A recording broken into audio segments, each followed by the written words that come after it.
Au Niger, les joyaux de la cité historique d'Agadez menacés par les inondations, les fortes pluies fragilisent les monuments emblématiques de la ville, inscrite en 2013 au patrimoine mondial de l'UNESCO. Dominée par sa mosquée du XIVe siècle, la cité historique d'Agadez subit beaucoup de dégâts.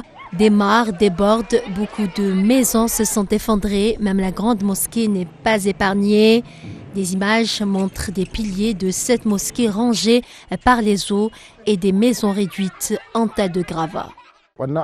Il y a eu trop de dégâts dans la ville historique. Beaucoup de maisons, de murs se sont effondrés. Personne ne peut pour le moment évaluer les dégâts. Il faut faire une bonne estimation pour mesurer l'étendue des dommages. Certains résidents n'ont même pas voulu déclarer aux autorités les dégâts qu'ils ont subis.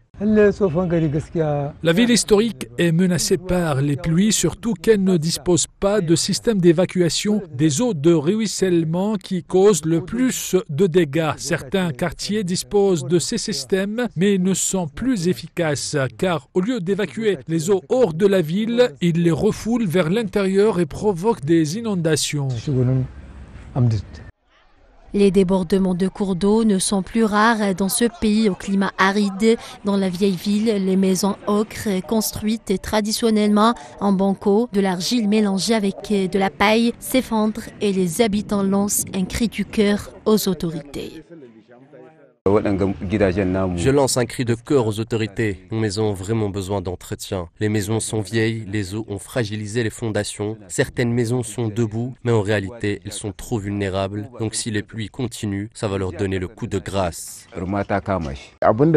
À ceux qui ne veulent pas qu'on utilise des matériaux modernes dans la vieille ville, comme le ciment, il faudrait qu'ils s'engagent à venir sauver la ville, car elle a besoin d'assistance. Les colmatages des maisons ne suffisent plus, les murs ne tiennent plus. Il faut apporter de l'aide dans les meilleurs délais. Aucune région du Niger n'a été épargnée par les inondations, ni même la capitale, Niamey. Ces inondations ont fait 322 morts à travers le pays, selon le dernier bilan des autorités. Mardi, l'Union européenne a accordé une aide exceptionnelle de 5,4 millions d'euros aux pays sahéliens touchés par les inondations, dont 1,35 million pour le Niger, afin de fournir une aide immédiate et de répondre aux besoins les plus urgents.